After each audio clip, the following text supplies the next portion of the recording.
Orthodox സഭയുടെ അടിസ്ഥാന വിശ്വാസ സത്യം എന്തെന്ന് ചിന്തിക്കുന്ന ഒരവസരത്തിലേക്ക് നാം വന്നിരിക്കുന്നു. ഇന്നേക്ക് 1700 വർഷങ്ങൾക്ക് മുമ്പ് AD 325 നിക്യായിൽ വെച്ച് സമ്മേളിച്ച നമ്മുടെ പിതാക്കന്മാർ ഒരുമിച്ച് ചേർന്ന് സജ്ജമാക്കിയ ഒന്നാണല്ലോ സഭ ഉപയോഗിക്കുന്ന വിശ്വാസ പ്രമാണം. ഓർത്തഡോക്സ് സഭയെ സംബന്ധിച്ചിടത്തോളം വിശ്വാസ പ്രമാണം എല്ലാ പ്രാർത്ഥനകളുടെയും അവസാന ഭാഗത്ത് ഉപയോഗിച്ചു വരുന്നു. എല്ലാ കൂദാശകളിലും വിശ്വാസ പ്രമാണം ഉപയോഗിച്ചു വരുന്നു. മാത്രമല്ല, ഏതൊരു ശുശ്രൂഷയും അവസാനിക്കുന്നത് വിശ്വാസ പ്രമാണത്തോടെ ആണ് എന്ന് നമുക്കെല്ലാവർക്കും അറിയാം. എങ്കിലും ഇങ്ങനെയുള്ള ഒരവസരം നാം ഒരുക്കുമ്പോൾ വിശ്വാസ പ്രമാണത്തിൻ്റെ ആഴവും അതിൻ്റെ വ്യത്യസ്തതയും അതിൻ്റെ മഹത്വവും തിരിച്ചറിയുവാൻ നമുക്ക് അവസരം ലഭിക്കുകയാണ്. ഇനിയും ഇതുപോലെ ഒരു യോഗം നടക്കണമെങ്കിൽ 1800 വർഷം ആകണമെങ്കിൽ 100 വർഷവും കൂടെ നമ്മൾ കാത്തിരിക്കണം. ഇപ്പോൾ ഈ ഓഡിറ്റോറിയത്തിലുള്ളവരാരും ആ ഭാഗ്യം അനുഭവിക്കുമെന്ന് വിചാരിക്കാൻ ന്യായമായും നിവൃത്തിയില്ല.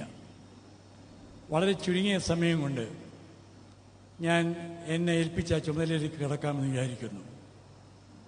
എൻ്റെ ആരോഗ്യവും പ്രായവും ഇതിനൊന്നും അനുകൂലമല്ല. വായിക്കാൻ കണ്ണിന് കാഴ്ച നഷ്ടപ്പെട്ടിരിക്കുകയാണ്. ഏതാണ്ട് കഴിഞ്ഞ 50 കൊല്ലമായി വളരെ പ്രാവശ്യം ഞാൻ കടന്നു വന്നിട്ടുള്ള ഒരു ദേവാലയമാണ് പാമ്പാടി പള്ളി. അവിടെ ഒരിക്കൽ കൂടെ വരാൻ ഒരവസരം കിട്ടിയപ്പോൾ പ്രായമൊന്നും കണക്കാക്കാതെ ഞാൻ അത് ഏറ്റെടുക്കുകയായിരുന്നു. പ്രിയപ്പെട്ടവരെ, എന്താണ് മനുഷ്യനും മൃഗവും തമ്മിലുള്ള വ്യത്യാസം? ഒറ്റ വാക്കിൽ പറഞ്ഞാൽ, മനുഷ്യൻ ദൈവത്തെ അറിയുന്നു, മൃഗം ദൈവത്തെ അറിയുന്നില്ല.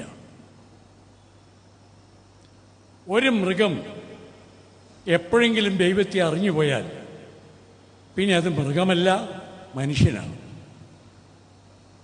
അതുപോലെ ഒരു മനുഷ്യൻ ദൈവത്തെ എപ്പോൾ അറിയാതെ പോകുന്നുവോ പിന്നീട് അവൻ മനുഷ്യനല്ല, അവൻ മൃഗമാണ്.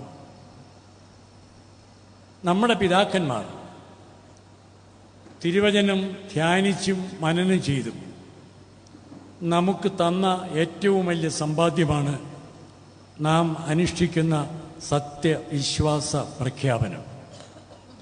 അത് നിങ്ങൾക്കെല്ലാവർക്കും അറിയാവുന്നതാണ്, ഇന്നും നമസ്കാരത്തിൽ ഉപയോഗിച്ചതാണ്.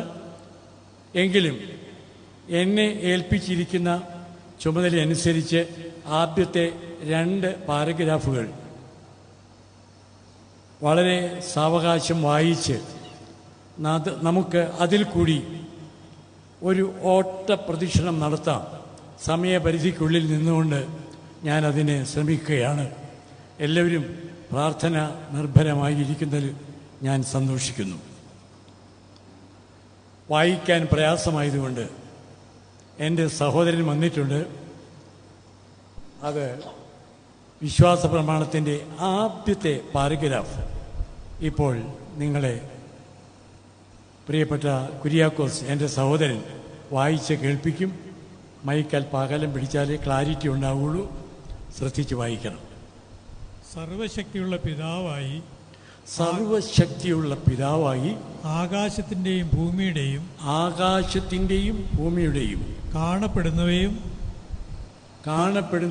കാണപ്പെടാത്തവയുമായ സകലത്തിൻ്റെയും സൃഷ്ടാവായ സത്യ ഏക ദൈവത്തിൽ ഞങ്ങൾ വിശ്വസിക്കുന്നു.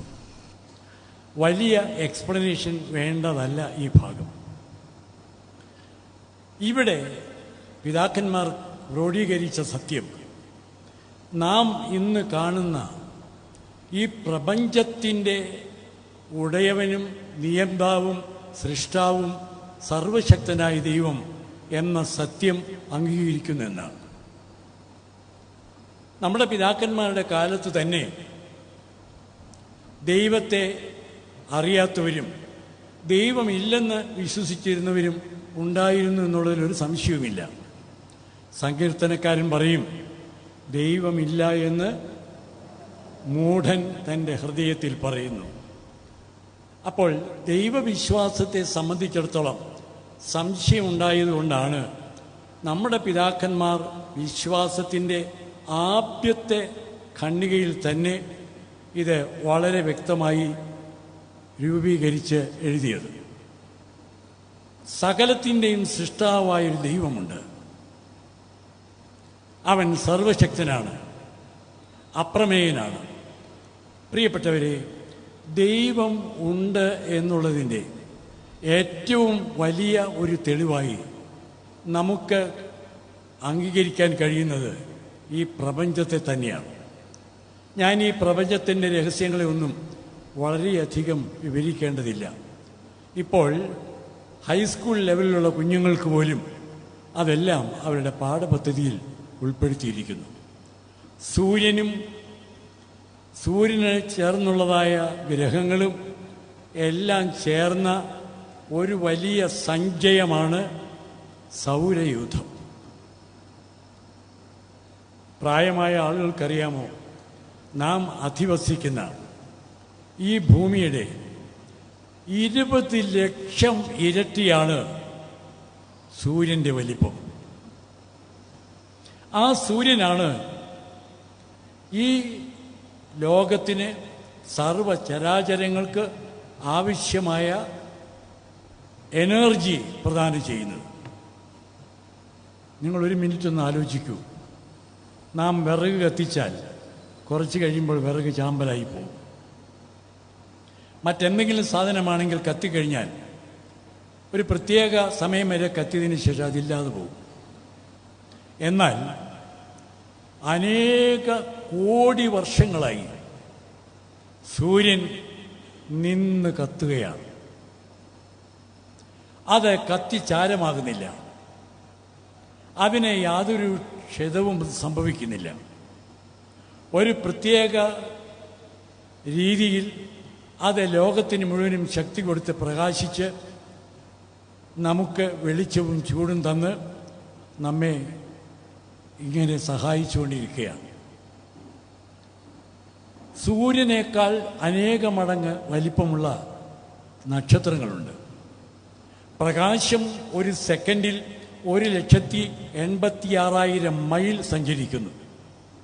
ഞാൻ വളരെ വേഗം പറയുന്നെങ്കിലും നിങ്ങൾ ഓർത്തിരിക്കണം, കോടാനക്കോടി വർഷങ്ങളായിട്ടും ചില നക്ഷത്രങ്ങളുടെ പ്രകാശം ഇതുവരെ ഭൂമിയിൽ എത്തിയിട്ടില്ല.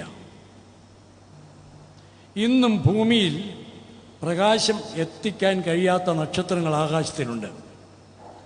ചില നക്ഷത്രങ്ങൾ സൂര്യനേക്കാൾ അനേക മടങ്ങ് വലിപ്പമുള്ളതാണ്.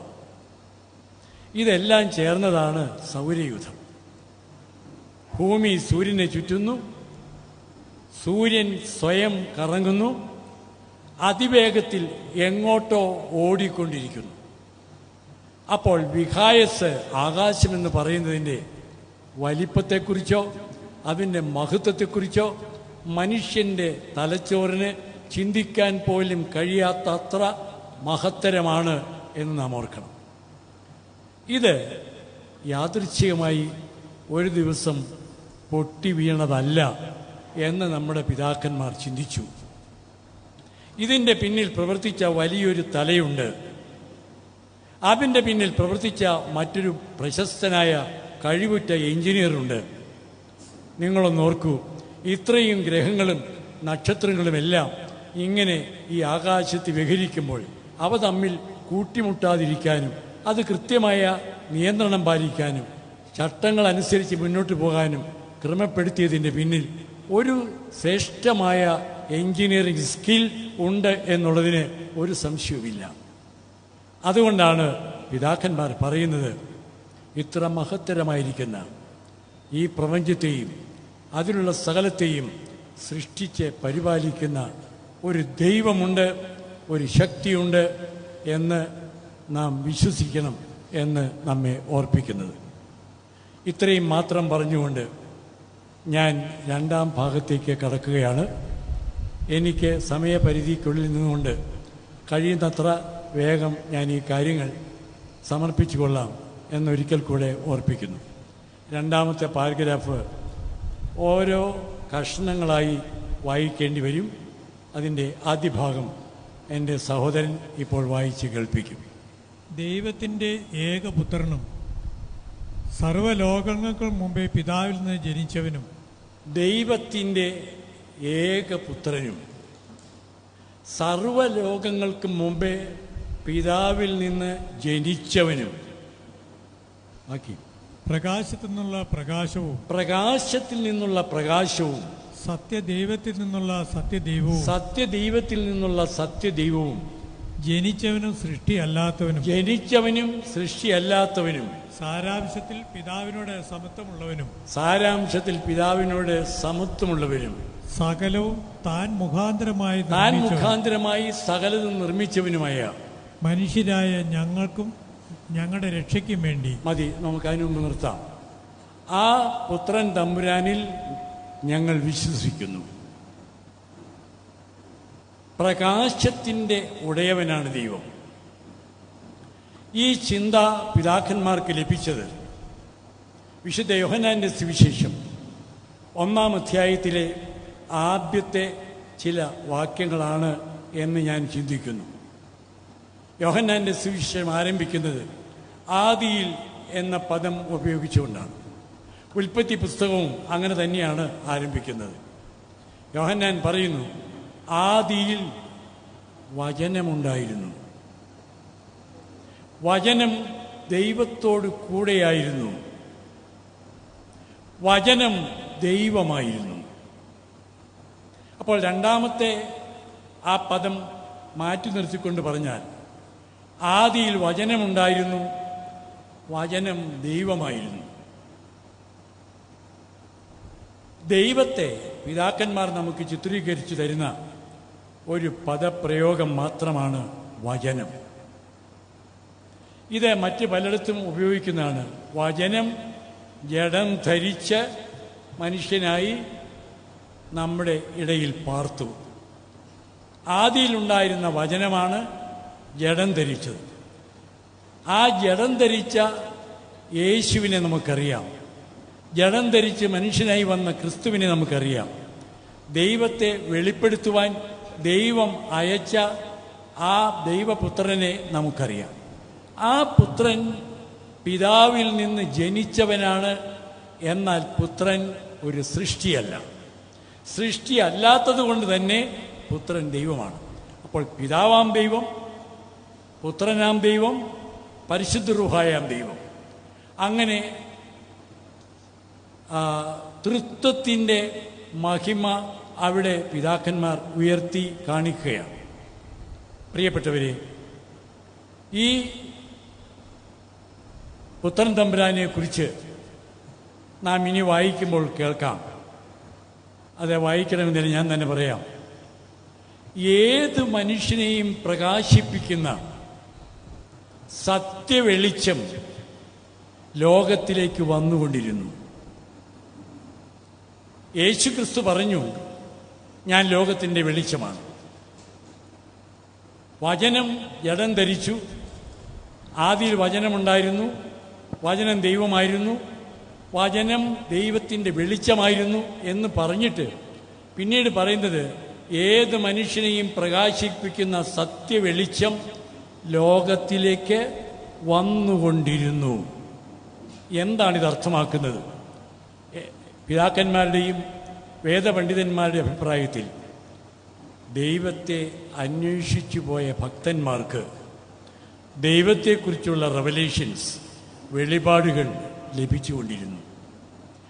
അത് പല വിധത്തിലായിരുന്നു എന്ന് മാത്രം.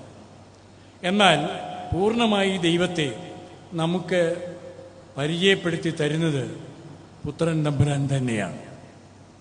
അതാണ് പുത്രനാം ദൈവത്തെക്കുറിച്ച് ഇത്ര മഹത്തരമായി നമുക്ക് ചിന്തിക്കേണ്ടി വരുന്നത്. തിരുവചനത്തിൽ കർത്താവായിരിക്കുന്ന യേശു ക്രിസ്തുവിൽ വിശ്വസിക്കുക, എന്നാൽ നീയും നിന്റെ കുടുംബവും രക്ഷ പ്രാപിക്കും എന്ന് പറയുന്ന വാക്യത്തിൻ്റെ അർത്ഥം, യേശു ക്രിസ്തുവിൽ വിശ്വസിക്കുക എന്ന് പറഞ്ഞാൽ അതിൻ്റെ അർത്ഥം ദൈവത്തിൽ വിശ്വസിക്കുക എന്ന് തന്നെയാണ്. കാരണം വചനം ജഡം ധരിച്ചതാണ് ദൈവപുത്രനായി നമ്മുടെ മുമ്പിൽ വന്ന യേശു തമ്പുരാൻ. അവനിൽ വിശ്വസിക്കുക എന്ന് പറയുന്നത് ദൈവത്തിൽ വിശ്വസിക്കുക എന്നുള്ളത് തന്നെയാണ്. അങ്ങനെയെങ്കിൽ രക്ഷ പ്രാപിപ്പാൻ ആദ്യമായി മനുഷ്യനുണ്ടാകേണ്ട കാര്യം സർവശക്തനായ അപരിമേയനായ ദൈവത്തിൽ മനുഷ്യൻ വിശ്വസിക്കുകയും ആ ദൈവത്തെ ആരാധിക്കുകയും ആ ദൈവത്തെ ഭയപ്പെടുകയും ആ ദൈവത്തെ സേവിക്കുകയും ചെയ്യണം എന്നുള്ളത് തന്നെയാണ്. പ്രിയപ്പെട്ടവരെ, യേശു ക്രിസ്തു ഒരു സൃഷ്ടിയല്ല, അവൻ ജനിച്ചവനാണ്. ജനിച്ചവനായതുകൊണ്ട് തന്നെ ദൈവമാണ്. ഇനിയും അടുത്ത വാക്യത്തിലേക്ക് നമുക്ക് വരുമ്പോൾ കാണാം. ഞാൻ ആദ്യം പറഞ്ഞ കാര്യം ഒന്നുകൂടെ പറയട്ടെ. ഏത് മനുഷ്യനെയും പ്രകാശിപ്പിക്കുന്ന സത്യവെളിച്ചം ലോകത്തിലേക്ക് വന്നുകൊണ്ടിരുന്നു. ദൈവത്തെക്കുറിച്ചുള്ള വെളിപാട് ദൈവത്തെ അന്വേഷിച്ചു പോയ ഭക്തന്മാർക്ക് ഭാഗമായി ലഭിച്ചു. ഇതുകൊണ്ട് തന്നെയാണ് അപ്പോസ്തലൻ പൗലോസ് എബ്രായലേഖനം 1-ാം അധ്യായം 1-ാമത്തെ വാക്യത്തിൽ ഇങ്ങനെ എഴുതുന്നത്: ദൈവം പണ്ട് ഭാഗമായും വിവിധമായും നമ്മുടെ പിതാക്കന്മാരോട് അരുളി ചെയ്തിട്ട് ഈ അന്ത്യകാലത്ത് പുത്രൻ മുഖാന്തരം മുഴുവനായി വെളിപ്പെടുത്തി. നമ്മുടെ യേശുക്രിസ്തുവിന് മുമ്പുള്ള ദൈവത്തെ അന്വേഷിച്ച ഭക്തന്മാരുണ്ടെന്ന് വിശ്വസിക്കുന്ന ആളാണ് ഞാൻ. അതുകൊണ്ട് മറ്റ് മതങ്ങളോടും നമുക്ക് ന്യായമായി ആദരവ് ഉണ്ടാകേണ്ടിയിരിക്കുന്നു എന്ന് ഞാൻ പലപ്പോഴും ഓർത്തു പോകാറുണ്ട്. എല്ലാ ഭക്തന്മാരും ദൈവത്തെയാണ് അന്വേഷിച്ചു പോയത്. അവർക്ക് കിട്ടിയ വെളിപാടനുസരിച്ച് അവർ അത് ലോകത്തിലേക്ക് പകർന്ന് കൊടുക്കുകയാണ് ചെയ്തത്. എന്നാൽ ഏറ്റവും അവസാനമായി പൂർണ്ണമായി ദൈവത്തെ നമുക്ക് വെളിപ്പെടുത്തി തന്നത് കർത്താവായിരിക്കുന്ന യേശു ക്രിസ്തു തന്നെയാണ്. അവൻ അതിനു വേണ്ടി ദൈവമായിരിക്കെ മനുഷ്യനായി തീർന്നു. അതിലേക്കാണ് അടുത്ത വാചകം നമ്മുടെ ശ്രദ്ധയെ ക്ഷണിക്കുന്നത്. അത് വായിച്ചു കേൾക്കാം. സകലവും താൻ മുഖാന്തരമായി നിർമ്മിച്ചവനും മനുഷ്യരായ ഞങ്ങൾക്കും ഞങ്ങളുടെ രക്ഷയ്ക്കും വേണ്ടി തിരുമനസ്സായ പ്രകാരം സ്വർഗത്തിൽ നിന്നിറങ്ങി.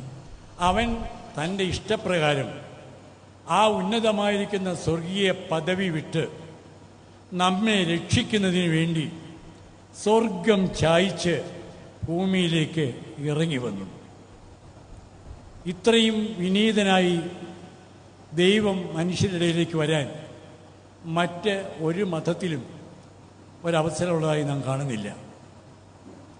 ഇത്ര മഹത്തരമായിരിക്കുന്ന പദവിയിലായിരിക്കെ ആ പദവിയും അതിൻ്റെ മഹത്വവും എല്ലാം വിട്ട് അവൻ ഭൂമിയിലേക്ക് മനുഷ്യനായി ഇറങ്ങി വന്ന് മനുഷ്യവർഗത്തെ രക്ഷിക്കുവാനുള്ള ആ ചുമതല നിർവഹിക്കുന്നതാണ് അവിടെ പിതാക്കന്മാർ എഴുതിയിട്ടുള്ളതായ അവിശ്വാസ പ്രമാണത്തിലെ ആഴമായ സത്യങ്ങൾ. ബാക്കി വായിക്കാം. വിശുദ്ധ റൂഹായാൽ ദൈവമാതാവായ വിശുദ്ധ കന്യമറിയാമിൽ നിന്ന് ശരീരയായി തീർന്ന് ശുദ്ധിമതിയായ മാതാവിൽ നിന്ന് വിശുദ്ധ റൂഹായാൽ പരിശുദ്ധ റൂഹായാം ദൈവത്തിൻ്റെ ശക്തിയാൽ അവൻ അവളിൽ നിന്ന് ജനിക്കുകയാണ്. ഇത് പിതാക്കന്മാർ പല വിധത്തിലും പാടുന്നു. നമ്മൾ പള്ളിയിൽ പാടാറുണ്ട്. കർണത്താൽ അവനെ കൈക്കൊണ്ടുദരെ പേറി ഗർഭാശയമുദ്രകളിന്നും നിർഗതനായി. അതെ, കർണത്താൽ അവനെ കൈക്കൊണ്ടു മറിയാം. എന്താ പാടിയതിൻ്റെ അർത്ഥം? പരിശുദ്ധാത്മാവിൻ്റെ സന്ദേശം ചെവിയിൽ കൂടെ കേട്ട് ഹൃദയത്തിൽ സ്വീകരിച്ച് പരിശുദ്ധാത്മാവിൻ്റെ ശക്തിയാൽ മാതാവിൽ ദൈവപുത്രൻ ഉരുവായി തീർന്നു. ഇത്ര മഹത്തരമായ കാര്യം പിതാക്കന്മാർ നമ്മെ വിശ്വസിക്കേണ്ടതിനെ ഏൽപ്പിച്ചു തരികയാണ്. അടുത്ത വാചകം കൂടെ വായിക്കാം. ദൈവമാതാവായ കന്യമറിയാമിൽ നിന്ന് ശരീരമായി തീർന്ന് മനുഷ്യനായി പോന്ത്യോസ് പീലാത്തോസിന്റെ ദിവസങ്ങളിൽ ഞങ്ങൾക്ക് വേണ്ടി കുരിശ് തറയ്ക്കപ്പെട്ടു.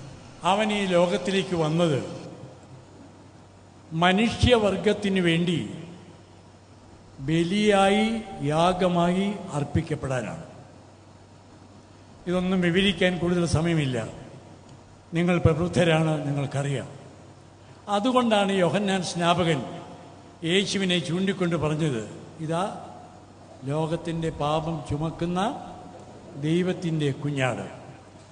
ഇവൻ മനുഷ്യവർഗത്തിനു വേണ്ടി യാഗമായി അർപ്പിക്കപ്പെടുവാൻ, ദൈവത്തിനു മുമ്പാകെ പാപത്തിന് പരിഹാരമായി തന്നെ ബലിയർപ്പിക്കുവാൻ സ്വർഗം ചായ്ച്ച് മനുഷ്യനായി ഇറങ്ങി വന്നു. ഇത് നമ്മുടെ അടിസ്ഥാന വിശ്വാസമാണ്. എൻ്റെ കർത്താവ് സ്വർഗം ചായ്ച്ച് ഇറങ്ങി വന്ന് കഷ്ടത അനുഭവിച്ച് ഗോകുൽത്തായിൽ ക്രൂശിന്മേൽ മരണം സ്വീകരിച്ചത് എന്നെയും മനുഷ്യവർഗത്തെയും മുഴുവനും തൻ്റെ രക്തത്താൽ വീണ്ടെടുക്കപ്പെടുവാൻ വേണ്ടിയിട്ടായിരുന്നു എന്നുള്ളത് നമ്മുടെ അടിസ്ഥാന വിശ്വാസത്തിൽ ഉൾപ്പെട്ടതായിരിക്കണം. അടുത്ത വാക്യം. കഷ്ടത അനുഭവിച്ച് മരിച്ച് അടക്കപ്പെട്ട് മൂന്നാം ദിവസം ഉയർത്തെഴുന്നേറ്റ് സ്വർഗത്തിലേക്ക് കയറി. അവൻ നമുക്ക് വേണ്ടി കഷ്ടത അനുഭവിക്കുകയും ക്രൂശിന്മേൽ തറയ്ക്കപ്പെട്ട് വധിക്കപ്പെടുകയും ചെയ്ത് കബറടക്കപ്പെട്ടു. എന്നാൽ ആ സത്യം മൂന്നാം ദിവസം ഉയർത്തെഴുന്നേറ്റു. കർത്താവിൻ്റെ ക്രൂശ് മരണം മൂലമല്ല വാസ്തവത്തിൽ വിശ്വാസികളായ നമുക്ക് രക്ഷയുണ്ടാകുന്നത്, അവൻ്റെ പുനരുത്ഥാനം മൂലമാണ്. ആദാമിൽ ആരംഭിച്ച മരണത്തെ അവസാനിപ്പിച്ചത് മരിച്ച് ഉയർത്തെഴുന്നേറ്റ കർത്താവിൻ്റെ ഉയർപ്പാണ്. ആ ഉയർത്തെഴുന്നേറ്റ കർത്താവിനെയാണ് നാം ആരാധിക്കുന്നത്, നാം വിശ്വസിക്കേണ്ടത്. പാശ്ചാത്യ സഭകൾ എന്ന് പറഞ്ഞാൽ കത്തോലിക്ക സഭ പോലെയുള്ള സഭകൾ തൂങ്ങപ്പെട്ട കർത്താവിൻ്റെ രൂപമുള്ള കുരിശാണ് അടയാളമായി അംഗീകരിക്കുന്നത്. എന്നാൽ ഓർത്തഡോക്സ് സഭയാകട്ടെ ഉയർത്തെഴുന്നേറ്റ കർത്താവിൻ്റെ കുരിശിനെയാണ് അടയാളമായി അംഗീകരിക്കുന്നത്. അവൻ്റെ ഉയർപ്പിനാലാണ് നമുക്ക് രക്ഷയുണ്ടായത് എന്ന് നാം വിശ്വസിക്കേണ്ടതിന് ഈ വിശ്വാസ പ്രമാണത്തിൽ ആ വലിയ സത്യം പിതാക്കന്മാർ രേഖപ്പെടുത്തി നമുക്ക് നൽകിയിരിക്കുകയാണ്. അടുത്തത്. തൻ്റെ പിതാവിൻ്റെ വലത്തുഭാഗത്ത് ഇരിക്കുന്നവനും ജീവനുള്ളവരെയും മരിച്ചുപോയവരെയും വിധിപ്പാൻ അങ്ങനെ ക്രൂശിന്മേൽ മരിച്ച് ഉയർത്തെഴുന്നേറ്റ കർത്താവ് ഇന്നും പിതാവാം ദൈവത്തിൻ്റെ വലത്തുഭാഗത്തിരുന്ന് നമുക്ക് വേണ്ടി മധ്യസ്ഥത അർപ്പിച്ചുകൊണ്ടിരിക്കുകയാണ്. ആ മധ്യസ്ഥതയിൽ പങ്കാളികളായിട്ടാണ് നാം വിശുദ്ധ കുർബാന അർപ്പിക്കുന്നതും ആരാധിക്കുന്നതും. വിശ്വാസ പ്രമാണത്തിൻ്റെ കാതലായ സത്യം നമ്മെ പിതാക്കന്മാർ അങ്ങനെയാണ് പഠിപ്പിക്കുന്നത്. അതെ, അവൻ പിതാവാം ദൈവത്തിൻ്റെ വലത്ത് ഭാഗത്തിരുന്ന് പാപികളും നികൃഷ്ടരും മ്ലേച്ഛന്മാരുമായിരിക്കുന്ന നമുക്ക് വേണ്ടി എപ്പോഴും മധ്യസ്ഥത അർപ്പിക്കുന്നതുകൊണ്ട് നമുക്ക് ദൈവത്തിനു മുമ്പാകെ മഹത്വമുണ്ട്, സ്ഥാനമുണ്ട്, മഹിമയുണ്ട്. അടുത്ത വാചകത്തിലേക്ക് പോകാം. തൻ്റെ വലിയ മഹത്വത്തോടെ ഇനിയും വരുവാനിരിക്കുന്നവനും. അങ്ങനെ പിതാവാം ദൈവത്തിൻ്റെ വലത്ത് ഭാഗത്തിരിക്കുന്ന പുത്രൻ തമ്പുരാൻ വീണ്ടും ഈ ലോകത്തിലേക്ക് വരും, അവൻ്റെ പുനരാഗമനമുണ്ട് എന്ന് വിശ്വസിക്കുകയാണ് വിശ്വാസ പ്രമാണത്തിലെ മറ്റൊരു പ്രധാനപ്പെട്ട കാര്യം. ചില ആളുകളൊക്കെ ആയിട്ട് സംസാരിക്കുമ്പോൾ കർത്താവിന് വരൂ എന്നൊക്കെ പറയുന്നത് വെറുതെ പറയുന്നതാണ് എന്ന് പറയുന്ന ക്രിസ്തീയ സഹോദരങ്ങളുണ്ട്. അതിനാക്കം കൂട്ടത്തക്കവണ്ണം പല ഫലിതങ്ങളും പലപ്പോഴും പലതും പറയാറുണ്ട്. ക്രിസോസ്റ്റമസ് തിരുമേനി ഒരിക്കൽ പറഞ്ഞതായി ഞാൻ കേട്ടു. തിരുമേനി എവിടെയോ പള്ളിയിൽ ചെന്നതിന് ശേഷം ആളുകൾ ചോദിച്ചു ഇനി എന്നാണ് തിരുമേനി വീണ്ടും ഞങ്ങളെ കാണാൻ വരുന്നത്. എന്നാന്നൊന്നും പറയാൻ നിവൃത്തിയില്ല. 2000 കൊല്ലങ്ങൾക്ക് മുമ്പ് ഒരാൾ പോയതാ, ഇപ്പോൾ ഉടനെ വരാമെന്ന് പറഞ്ഞു, ഇതുവരെ വന്നിട്ടില്ല എന്ന് തിരുമേനി ഫലിത രൂപത്തിലാണെങ്കിലും പറഞ്ഞത് ഞാൻ ഓർക്കുന്നു. പ്രിയപ്പെട്ടവരെ, കർത്താവിൻ്റെ രണ്ടാമത്തെ വരവ് നമ്മുടെ പിതാക്കന്മാർ നമുക്ക് തന്നിട്ടുള്ള വിശ്വാസ സത്യങ്ങളിൽ ഏറ്റവും പ്രധാനപ്പെട്ട ഒന്ന് തന്നെയാണ്. അത് നാം വിശ്വാസ പ്രമാണം ആലപിക്കുമ്പോൾ ആവർത്തിച്ച് പറയുന്നതുകൊണ്ട് അതിൻ്റെ മഹത്വവും അതിൻ്റെ പ്രത്യേകതയും നാം പ്രത്യേകം ഓർത്തിരിക്കേണ്ടതുമാണ്. അടുത്ത വാക്യത്തിലേക്ക് നമുക്ക് വരാം. തൻ്റെ രാജ്യത്തിന് അവസാനമില്ലാത്തവനുമായ അങ്ങനെ രണ്ടാമതും നമ്മെ സ്വീകരിക്കുവാൻ, നമ്മെ സ്വർഗത്തിലേക്ക് ആനയിക്കുവാൻ വരുന്ന ആ കർത്താവ് സ്ഥാപിക്കുന്ന രാജ്യം നിത്യമാണ്. പ്രിയപ്പെട്ടവരെ, ആ നിത്യ സന്തോഷത്തിൻ്റെ രാജ്യം കർത്താവ് സ്ഥാപിക്കുകയും അവിടെ ഞാനും നിങ്ങളും വേർപെട്ടു പോയവരും ഇനി വരുവാനിരിക്കുന്നവരുമായ എല്ലാ വിശ്വാസികളും ഒരുമിച്ച് ചേർന്ന് ദൈവത്തെ സ്തുതിക്കുന്ന മഹത്തരമായിരിക്കുന്ന ആ സന്തോഷം നമുക്ക് അനുഭവിക്കുകയും ചെയ്യുവാൻ ഇടവരുമെന്ന് വിശ്വാസ പ്രമാണത്തിൽ നാം ആവർത്തിച്ച് പ്രഖ്യാപിക്കുകയാണ്. അപ്പോൾ കർത്താവിന് രണ്ടാമത്തെ വരവുണ്ട്. അവൻ സഭയെ ചേർക്കുന്ന ഒരു സംവിധാനമുണ്ട്. അവനോടുകൂടി സ്വർഗത്തിലെ മാലാഖമാരോടുകൂടി മൺമറഞ്ഞുപോയ പിതാക്കന്മാരോടുകൂടി നാം ഒരുമിച്ച് സന്തോഷിക്കുന്ന ആ നിത്യരാജ്യത്തിലെ സന്തോഷകരമായിരിക്കുന്ന അനുഭവത്തെക്കുറിച്ച് നാം ബോധ്യമുള്ളവരും പ്രതീക്ഷയുള്ളവരും പ്രത്യാശയുള്ളവരുമാണെന്നാണ് ആ വിശ്വാസ പ്രമാണത്തിൽ നാം ചൊല്ലുന്നത്. ഇനിയും ബാക്കിയൂടെ യേശു മെശിഹയായ ഏക കർത്താവിലും ഞങ്ങൾ വിശ്വസിക്കുന്നു. അതെ, അങ്ങനെ രാജ്യം സ്ഥാപിച്ച് നമ്മെ തൻ്റെ സ്വർഗരാജ്യത്തിൻ്റെ സന്തോഷത്തിലേക്ക് വഴി നയിക്കുന്ന യേശു ക്രിസ്തുവാകുന്ന ദൈവത്തെ, പുത്രൻ തമ്പുരാനാകുന്ന ആ ദൈവത്തിലും ഞങ്ങൾ വിശ്വസിക്കുന്നു. അപ്പോൾ സകല ചരാചരങ്ങളെയും സൃഷ്ടിച്ച ദൈവത്തെയും അത്ഭുതകരമായി ഈ ലോകത്തെ നിയന്ത്രിക്കുന്ന ദൈവത്തെയും ഞങ്ങൾ അറിയുന്നു, ഞങ്ങൾ വിശ്വസിക്കുന്നു എന്ന് പറയുമ്പോൾ പ്രിയപ്പെട്ടവരെ, നമ്മുടെ നിസ്സാരതയും നാം ഓർക്കേണ്ടതാണ്. ഇന്ന് നാം കാണുന്ന കമ്പ്യൂട്ടറുകളുണ്ട്. കമ്പ്യൂട്ടറിൽ വളരെ കാര്യങ്ങൾ നടത്താൻ കഴിയും. അതുപയോഗിച്ച് പല കാര്യങ്ങളും നടത്താൻ കഴിയുമെന്ന് നമുക്കറിയാം. പക്ഷേ മനുഷ്യനുണ്ടാക്കുന്ന കമ്പ്യൂട്ടറിന് ഒരു പ്രത്യേക കാലം വരെ അല്ലെങ്കിൽ ഒരു സ്റ്റോറേജ് ഉണ്ട്. അത് തീർന്നാൽ പിന്നെ ഒന്നും അതിൽ സ്റ്റോർ ചെയ്യാൻ കഴിയില്ല. ഏറ്റവും വലിയ കമ്പ്യൂട്ടർ മനുഷ്യൻ്റെ ബ്രെയിനാണ്. ഈ ബ്രെയിനാകുന്ന കമ്പ്യൂട്ടറിൽ എന്തുമാത്രം സ്റ്റോറേജ് ഉണ്ട് എന്നിതുവരെയും നമുക്ക് വെളിപ്പെടുത്താൻ പോലും കഴിഞ്ഞിട്ടില്ല. എനിക്കതേക്കുറിച്ച് വളരെ കാര്യങ്ങൾ പറയാനുണ്ട്. സ്ത്രീകളൊക്കെ പ്രത്യേകം ശ്രദ്ധിക്കേണ്ട ഒരു കാര്യം, ഒരു കുഞ്ഞ് ജനിക്കുമ്പോൾ തലയുടെ മുകൾ ഭാഗത്ത് അവിടെ കുറച്ച് ഭാഗം വളരെ പതുപതുപ്പുള്ളതായിരിക്കും, അവിടെ തലയോട്ടിയില്ല. എന്നാൽ കുഞ്ഞ് വളർന്ന് തലച്ചോറ് വളർന്നു കഴിയുമ്പോഴാണ് ആ തലച്ചോറിനെ പ്രൊട്ടക്റ്റ് ചെയ്യാനുള്ള കട്ടിയേറിയ തല ആ എല്ല് അല്ലെങ്കിൽ തലയോട്ടി ഉണ്ടാകുന്നത്.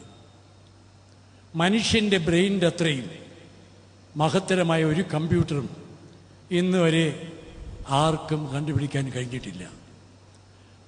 നമ്മുടെ ശരീരത്തിലെ ഓരോ അവയവവും അത് പ്രവർത്തിക്കുന്ന അത്ഭുത പ്രവൃത്തികളും അതിൻ്റെ മഹത്തരമായിരിക്കുന്ന പ്രവർത്തന രീതികളും ചുമതലകളുമൊക്കെ നമുക്ക് ചിന്തിക്കാൻ പോലും കഴിവുള്ള കാര്യമല്ല. പ്രായമായ ഞാൻ എൻ്റെ ചെവി കേൾക്കാൻ ഇയറേഡ് വെച്ചിരിക്കുന്നു. കണ്ണിനകത്ത് ഒരു ലെൻസ് വെച്ചിട്ടാണ് അത്യാവശ്യം കാണുന്നത്. പ്രിയപ്പെട്ടവരെ, 87 വയസ്സിലേക്ക് ഞാൻ കടന്നിരിക്കുന്നു. എൻ്റെ ഹൃദയം 87 വർഷങ്ങൾക്ക് മുമ്പ് സ്റ്റാർട്ട് ചെയ്തതാണ്. ഇത്രയും കാലമായിട്ട് ആ മോട്ടർ നിന്നിട്ടില്ല. അതിപ്പോഴും പ്രവർത്തിച്ചുകൊണ്ടിരിക്കുകയാണ്. അതിനുള്ള എനർജിയും ഇലക്ട്രിസിറ്റിയും എല്ലാം കൊടുക്കത്തക്കവണ്ണമുള്ള സംവിധാനമാണ് നമ്മുടെ ശരീരത്തിലുള്ളത്. ഈ ലോകം തന്നെ ദൈവത്തിൻ്റെ മഹത്വത്തെ വിളിച്ചറിയിക്കുന്നു. ഞാൻ എൻ്റെ വാക്കുകൾ ചുരുക്കുകയാണ്. ഈ ലോകം, ആകാശം ഉൾപ്പെടുന്ന ദൈവത്തിൻ്റെ മഹത്വത്തെ വിളിച്ചറിയിക്കുന്ന ഈ പ്രപഞ്ചം തന്നെ ദൈവ സാന്നിധ്യം നമ്മെ ബോധ്യപ്പെടുത്തുന്നു. ആ ദൈവത്തെ നമുക്ക് വെളിപ്പെടുത്തുവാൻ സ്വർഗം ചായ്ച്ച് ഇറങ്ങി വന്ന ദൈവപുത്രനായ ക്രിസ്തു കൂടുതലായി ദൈവത്തെ നമുക്ക് ബോധ്യപ്പെടുത്തി തന്നു. നമുക്ക് ആ ദൈവത്തിൽ ആശ്രയിക്കാം, ആ ദൈവത്തോട് അപേക്ഷിക്കാം, ആ ദൈവത്തോട് ചേർന്ന് നിൽക്കാം.